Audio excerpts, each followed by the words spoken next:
Radhe Radhe friends, welcome to my channel Meha Pandey. आज के जो हमारा टॉपिक है वो है फीचर्स ऑफ कॉन्स्टिट्यूशन पार्ट 2। इससे पहले की क्लास में भी हम लोगों ने फीचर्स ऑफ कॉन्स्टिट्यूशन ही पढ़ा था, लेकिन वो पार्ट 1 है और ये पार्ट 2 है। हम इस क्लास में जानेंगे कि हमारे कॉन्स्टिट्यूशन के और कौन कौन से फीचर्स हैं। पहला, फंडामेंटल राइट्स।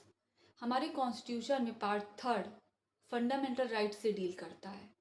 हर एक सिटीजन के पास ये राइट्स होते हैं और ये राइट्स किसी भी कीमत पे वायलेट नहीं कर सकता कोई भी। अगर कोई लॉ ऐसा पास हो जाता है जो इनमें से किसी एक या एक से ज़्यादा राइट्स को वायलेट करता है, तो उस लॉ को कोर्ट अनकॉन्स्टिट्यूशनल डिक्लेयर कर देगी। दूसरा, directive principles of state policy, जिसे हम डीपीएसपी भी कहते हैं। ये पार्ट 4 में आता है। इसमें ऑब्जेक्टिव्स दिए होते हैं गवर्नेंस के लिए स्टेट में। Third, adult suffrage. हम सबको पता है कि 18 साल होने पे हमें राइट टू वोट मिलता है, लेकिन ये किस आर्टिकल में दिया हुआ है ये हमें नहीं पता होता है।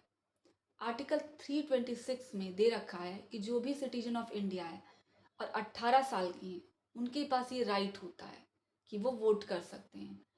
पहले जो 18 साल एज थी ना, वो पहले 21 साल थी, लेकिन इसको रिड्यूस किया गया एक अमेंडमेंट के थ्रू। 61st अमेंडमेंट के थ्रू इसे रिड्यूस कर दिया गया था। अब है सेकुलर स्टेट। जो हमारे कॉन्स्टिट्यूशन में आर्टिकल्स 25 टू 28 हैं, वो इस कॉन्सेप्ट से डील करते हैं।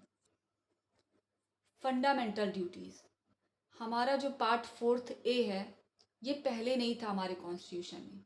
ये पार्ट एक अमेंडमेंट के थ्रू इंसर्ट किया गया है और वो अमेंडमेंट है 42nd अमेंडमेंट एक्ट 1976।